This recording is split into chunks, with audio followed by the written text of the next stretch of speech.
Hello everyone, welcome back to Crafts by the Bow. Today I want to make a card that uses a set from the annual catalogue. Because I've been busy making Christmas things, I've sort of forgotten a little bit about the annual catalogue and all the wonderful stamps that are in there. And what I've chosen is a set from last year that carried over. And it's this beautiful poppies set. And because today is Remembrance Day, I thought it was just the perfect time to use this set and to make a card with it. And what I'm also going to do is I'm going to case one of the cards that's already in the catalogue. And I think that's something that we forget to do often. There are so many projects in here and lots of examples, and we forget that all these great examples are there, and we tend to reinvent the wheel a little bit. So what I've chosen to use is this stamp set for this card, but I'm just going to change the colours up. And I will be using the Painted Poppies bundle. I'm not using the actual stamps, but I am using the dies from this. And I'm going to be using the Peaceful Moments set for the sentiment and for the die cuts. So let me show you how I'm going to make it. As I said, I want to change the colours, and I've already got my little bits and pieces cut out. So let's bring these in. And these are all cut from the Poppy Moments dies. And this is kind of a standalone set. You don't need to have the actual images to use this set. You can just make the flowers, make the leaves. This works as a little cutout. And so this is quite a nice set just to have on its own. And what I've done is I've got my coloured pieces for the front layer and my white pieces. They're going to be the backing layer that here, can you see they're in crumb cake? But I've cut them out in white, and I've just got a piece of thick Whisper white. It's already cut and folded, and I'm going to attach these to the front. Now I've got 2 of the big die, 2 of the smaller die, and then 2 of the top pieces of the leaf. I'm not doing the underneath of the leaf because you want it to look sort of like a lacy kind of an image. And if you do the under piece as well, you won't actually see it, and also it will make your leaf just a little bit deeper than the rest of the card, and you don't want it to be all sticking out. Now if you have the adhesive sheet, you could cut these out using the adhesive sheet, stick it on the back of your piece of card, run it through your cut and emboss machine, and then peel the backing off like a sticker. But I've not used that. I'm actually just using my multi-purpose glue. And I don't put glue on everything. I'm only putting a little bit in the middle. And then just where these thicker pieces are, these little wider bits, I'm just putting a little bit. And I'm not worried that it isn't going to stick down everywhere, because I don't actually want it to. And because I'm putting another layer over the top, you won't even tell if it's not stuck down in every little spot. I started with my bigger poppies. Let's put a little bit of glue on this one. And in the book they had one in this corner and then diagonally one across, and then the same with the little ones. So these were in the alternate corners. And then the leaves just popped in. Oh, let's move that one. They just popped in to fill those blank spaces. And because this piece wasn't glued down, it meant that I've been able to sort of lay it underneath the poppies too. Okay, so that's all I did. I attached all my pieces like that.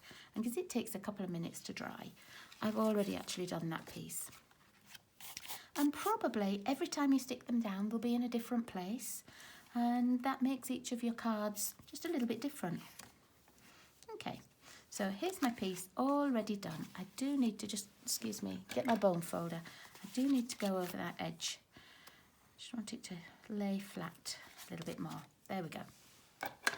Okay, now it comes to the coloured pieces, and I've used Poppy Parade and Real Red for my accent colour, and you can see that just gives enough definition that, you know, it's just a slightly different colour.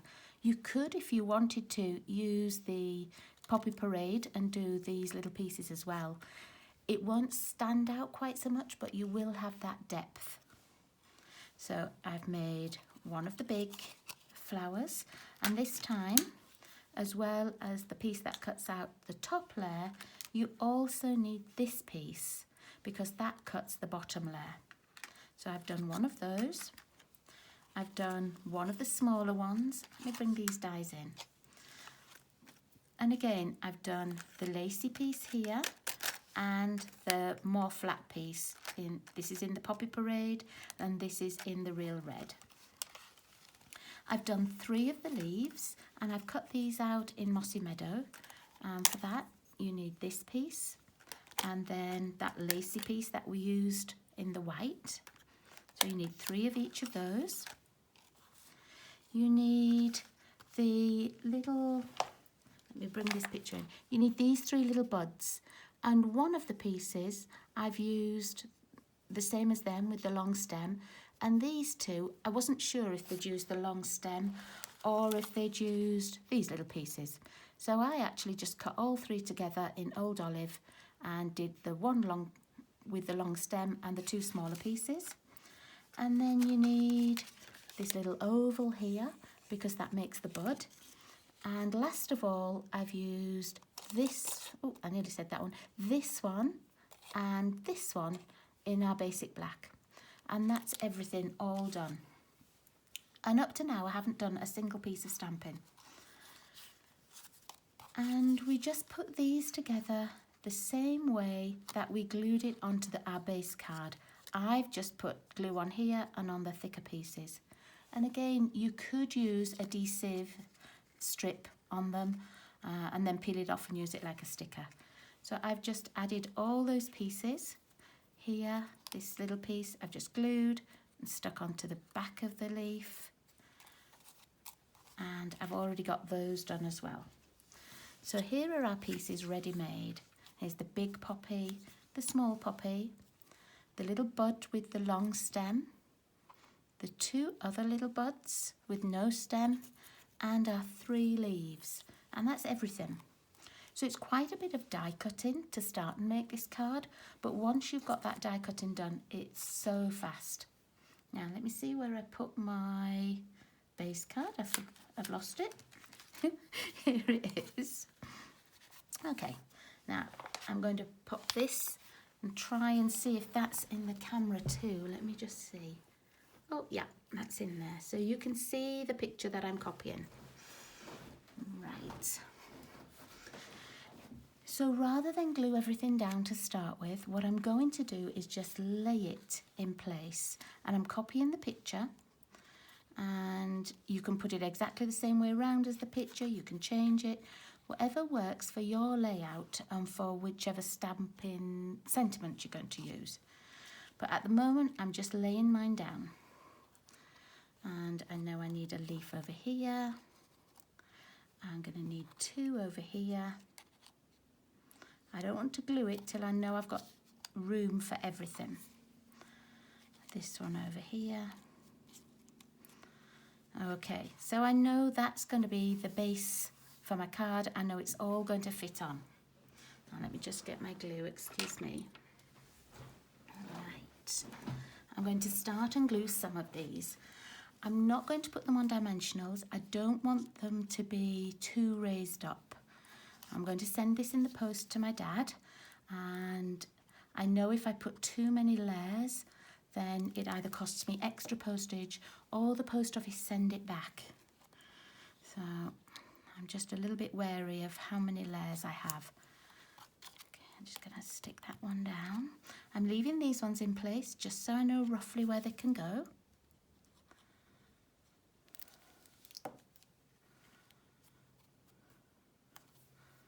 Doesn't matter if, you know, it's not quite in the right place.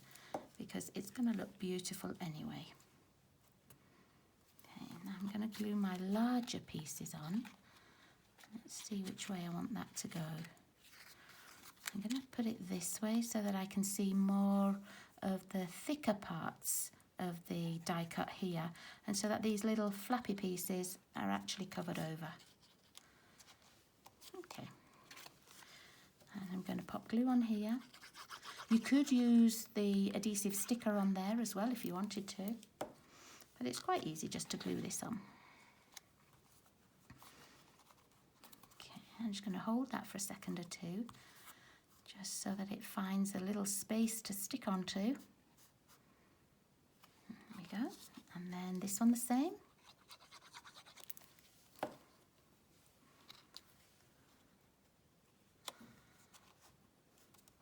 And I'm leaving a little bit of space here because this is where my sentiment's going to go. Now let's pop these in. You should just be able to poke that underneath and have enough room.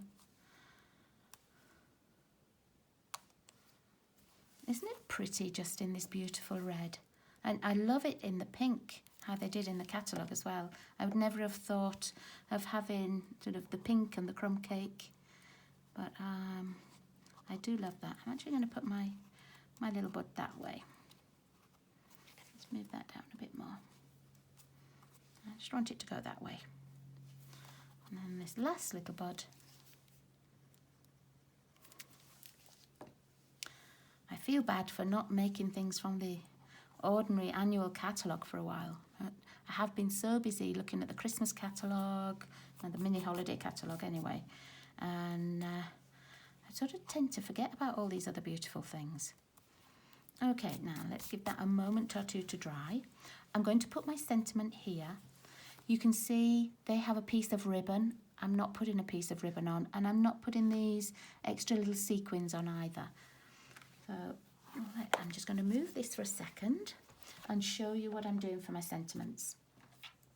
Now, I'm going to use this one today, the Thinking of You with All My Heart. And so that's the sentiment I'm using, and I'm using one of the dies from the Painted Labels dies, and it's this piece here. I'm going to take this out just to show you how I made mine. For all of my white dies and my sentiment, what I did was I've been using up my scraps. And I know that this is going to work perfectly for the die that I used because it fits in just exactly. But the thing is, when I do this kind of stamping, I don't know quite where I need to put the image to make sure that this fits. So all I do is I lay the die on my scrap, I get my stamp that I need, and the one I used was the Thinking of You with All My Heart. Pop it on a block, and I've started to put my stamps on my block diagonally because I've got new glasses at the moment, and I've found that if I have my stamp lined up like this, these edges, if my stamp isn't quite straight, I find that it's really difficult to line up these edges, and my eye is drawn to making this square, and I don't see whether this is square or not. So I saw a tip from one of the other demonstrators that she always had hers diagonally, and I've started to do the same. Now let's go over here. So we know that that's going to fit the die just perfectly, and I line up here like this so that it's fitting right inside the die. I ink it up, and then I'll stamp here, and I know it's going to work. If you want to, you could put a little piece of washi tape on here just to hold it still so that it doesn't move for when you then go to put it through your die cut machine. But that just means I can get the most out of my scraps. I don't have to cut a new piece of card or anything, and it works beautifully. Now let's pop that away because I have actually got my stamping all done. And let me get my box of scraps back though. So I've made different ones for you as well, so that you can see it doesn't have to be a thinking of you card. It would make a beautiful happy birthday card, a congratulations card, but I'm going to use it for my thinking of you card. But it doesn't have to be for any one occasion. It fits loads of things, this. Change up the colours as well. And if you have a wedding that you're going to and you know the colour theme is maybe blue and silver, you could make these cards in blue. You could put just a little bit of silver. You could put maybe some little silver sequins on, or just a little bit of bling somewhere that fits in with that colour. So you can theme this for whatever occasion you need it for. Let's get rid of those. And I'm going to pop this just down here. I want it to cover over my poppies just a tiny bit, and I still want to be able to see some of this lacy die cutting at the end. There we go. And if I wasn't sending it through the mail, I may just put some little embellishments on, just some of our little rhinestones or the pearls, and use my blends to maybe make them the real red colour. But because I know it's going in the mail, and sometimes they get chewed up by the mail sorting machine, I'm just going to leave it with no embellishments on. But I think that is just the prettiest card, and only because I saw it here first. So don't forget to use your catalogues for inspiration, to check the pictures that Stampin' Up have already made and sorted for you, and to recreate those. Thanks so much for watching, everybody. If you hop over to my blog, you'll see all the sizings and things that I used, and I'll link all the stamp sets and the dies too, just so that you know what you need if you want to recreate this card. Thanks, everybody. Enjoy the rest of your day, and I'll see you all again really soon. Bye-bye.